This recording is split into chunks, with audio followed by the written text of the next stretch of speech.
महाराष्ट्र में आखिरकार कौन मजबूत है, भारतीय जनता पार्टी या एकनाथ शिंदे की शिवसेना? आखिरकार महाराष्ट्र में एकनाथ शिंदे और बीजेपी के बीच में फैसला क्यों नहीं हो पा रहा है? अजीत पवार जहां हामी भर देते हैं, वहीं एकनाथ शिंदे क्यों तैयार नहीं हो रहे? एकनाथ शिंदे की तबीयत क्यों खराब हो जा रही है? क्या एकनाथ शिंदे बड़ा खेल करने वाले हैं? क्या इस बीच में भारतीय जनता पार्टी खुद एकनाथ शिंदे को छोड़ देगी? क्या किसी और दल को साधने की तैयारियों में है भारतीय जनता पार्टी? क्या एकनाथ शिंदे का सहमति न जताना और बीजेपी का शपथ ग्रहण समारोह को लेकर तारीख निर्धारित कर देना ये दर्शाता है कि एकनाथ शिंदे है तो ठीक, नहीं है तो हमारे पास विकल्प है? क्या विकल्प में नजर आएंगे उद्धव ठाकरे? क्या बड़ा खेल महाराष्ट्र में कुर्सी का अभी भी बाकी है? क्या होगा महाराष्ट्र में? क्या होगा 5 दिसंबर से पहले? कई बड़े सवाल बनते हैं। सवालों के जवाब यहाँ पर हम ढूंढेंगे। मेरे साथ मेरे सहयोगी सिराज भी मौजूद है। सिराज, महाराष्ट्र में अगर हम देखें, एकनाथ शिंदे शर्तें रख देते हैं भारतीय जनता पार्टी के सामने और बीजेपी है कि शर्तों को मानने के लिए तैयार नहीं है।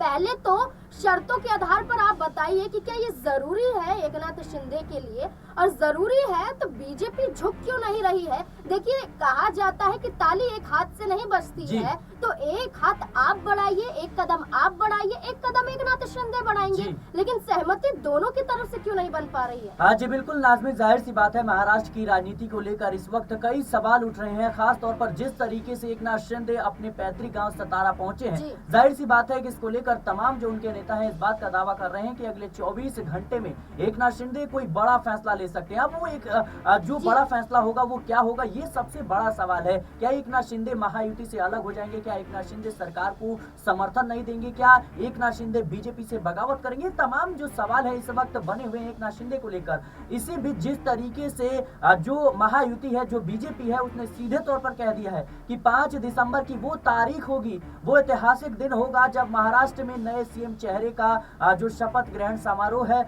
वो होता हुआ नजर आ गया। यानी साफ तौर पर कहीं ना कहीं बीजेपी ने एकनाथ शिंदे को चुनौती दे दी है कि भले ही आप हमारे सरकार को समर्थन दीजिए या मत दीजिए, आप हमारे साथ रहिए या मत रहिए, लेकिन हम सरकार बनाने जा रहे हैं, आपको रहना तो रहिए वरना कोई बात नहीं। तो ये कहीं ना कहीं ये जो बड़ा ऐलान है भारतीय जनता पार्टी की तरफ से, ये एकनाथ शिंदे के लिए खतरे की घंटी है। और जाहिर सी बात है एकनाथ शिंदे ने जिस तरीके से बीजेपी के सामने 3 बड़ी शर्तें रख दी कि भाई मेरे नेतृत्व में चुनाव लड़ा गया, मेरी वजह से जो तमाम वोट बैंक है वो मिलते हुए नजर आए, तो इस लिहाज से मुझे मुख्यमंत्री बनाना चाहिए। वहीं उनकी दूसरी शर्त आ जाती है कि भाई कह सकते हैं कि जो पूरा माजरा था ये महाराष्ट्र का, ये कहीं ना कहीं मेरे नेतृत्व में हुआ, और जो मुझे गृह विभाग है, वित्त विभाग है, राजस्व विभाग है, ये मुझे देना चाहिए, तभी कहीं ना कहीं मैं सरकार में शामिल रहूंगा। इसकी बदौलत आप देखें तीसरी शर्त की अगर हम बात करें तो वो कहते हैं कि 2.5 साल मुझे मुख्यमंत्री रहने दीजिए, 2.5 साल एकनाथ शिंदे को रहने दीजिए। देखिए सिराज, अगर हम बात करें तो 2.5 साल वाला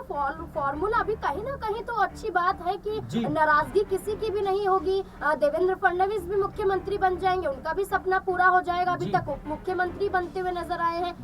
देखिए, अगर हम बात करें एकनाथ शिंदे, उनकी भी नाराजगी दूर हो जाएगी। क्या 2.5 साल वाले फॉर्मूले में कोई और दल है जो दबाव बना सकता है? इसलिए बीजेपी 2.5 साल वाले फॉर्मूले पर फैसला नहीं कर रही है। 2.5 साल का फॉर्मूला कामयाब जब होगा जब एकनाथ शिंदे राजी होंगे कि दूसरी बार कौन मुख्यमंत्री बनेगा, बीजेपी पहले बनेगी या एकनाथ शिंदे बनेंगे। देखिए, जो पहले एक बार बन गया समझिए कि वो अपना कार्यकाल पूरा करेगा, क्योंकि सत्ता परिवर्तन कहीं ना कहीं किसी भी गठबंधन के लिए नुकसानदायक होता है। और एक बार अगर कोई बन गया फिर उसका बाद में बनना, ये मुझे लगता है कि सही चीज नहीं होती है। और जाहिर सी बात है कि बीजेपी बिल्कुल भी नहीं मानने वाली। वहीं आपने जिस तरीके से जिक्र किया है कि देवेंद्र फडणवीस का जो सपना है वो पूरा हो जाएगा, जाहिर सी बात है देवेंद्र फडणवीस 2 बार के मुख्यमंत्री भी रह चुके हैं, और कहीं ना कहीं उनका जो एक कार्यकाल था वो पूरा हुआ। एक कार्यकाल था जो महज कुछ दिनों का था जब अजीत पवार पलटी मार देते हैं। तो ये तमाम चीजें हैं जो अजीत पवार बखूबी समझते हैं, बखूबी देवेंद्र फडणवीस समझते हैं कि अजीत पवार पर भरोसा नहीं किया जा सकता, अजीत पवार कभी भी पलटी मार सकते हैं। इस लिहाज से एकनाथ शिंदे का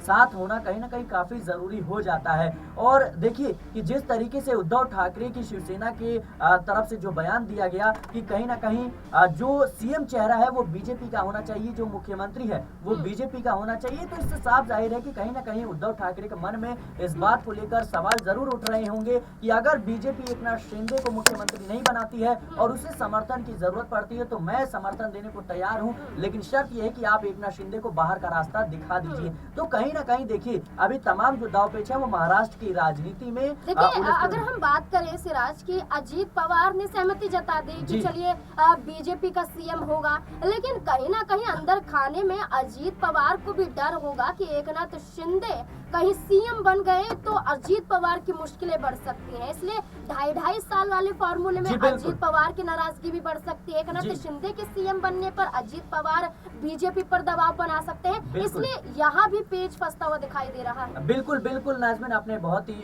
सही पॉइंट रखा है कि जाहिर सी बात है कि जो अजीत पवार है वो सीधे तौर पर कह रहे हैं कि जब मेरे पास वित्त विभाग था उस वक्त भी लगातार जो शिंदे के विधायक है वो मेरे खिलाफ तमाम तरह की बयानबाजी कर रहे थे, तमाम तरह के इल्जामात लगा रहे थे, घोटाले का आरोप लगा रहे थे। तो कहीं ना कहीं अब वो बदला लेने को तैयार है। वो सीधे तौर पर कह रहे हैं कि अब किसी भी कीमत पर एकनाथ शिंदे को मुख्यमंत्री नहीं बनाया जाना चाहिए, मैं इसका विरोध करूंगा, मैं भी सीएम पद की मांग करता हूं। फिर तो बीजेपी दोनों तरफ से उलझती हुई नजर आ रही है, लेकिन देखना होगा कि आखिर किस तरीके से इन तमाम चीजों को कहीं ना कहीं गृह मंत्री अमित शाह हैंडल करते हुए नजर आते हैं। क्योंकि जो खबरें निकल कर सामने आ रही है कि एकनाथ शिंदे और अजीत पवार और गृह मंत्री अमित शाह के बीच बैठक तो हुई, लेकिन वो बैठक कामयाब नहीं हुई।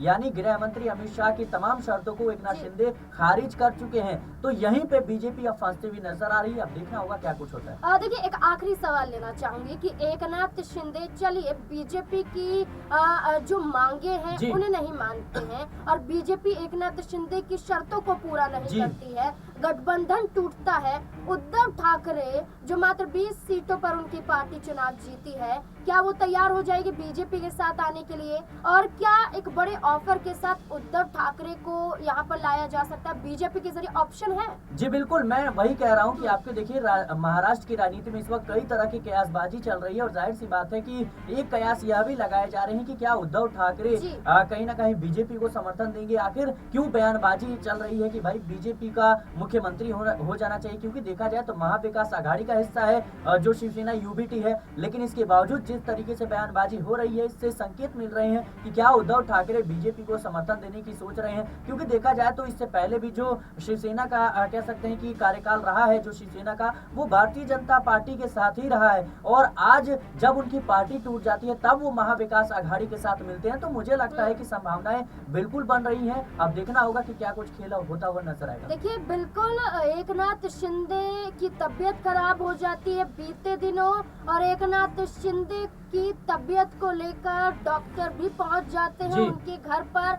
अब ये कहा जा रहा है कि एकनाथ शिंदे के जरिए अभी तक कोई भी निर्णय निकलकर सामने नहीं आया है। अब देखना होगा एकनाथ शिंदे बीजेपी के साथ रहेंगे या फिर गठबंधन टूटता हुआ नजर आएगा। 5 दिसंबर की तारीख, ज्यादा समय बाकी नहीं है। क्या होगा खेल महाराष्ट्र में, इस पर निगाहें सबकी टिकी हुई हैं। इस पूरे मुद्दे को लेकर अब आपकी राय क्या है? अपनी राय कमेंट सेक्शन में जरूर दें। देखते रहे SPN9 न्यूज़। धन्यवाद।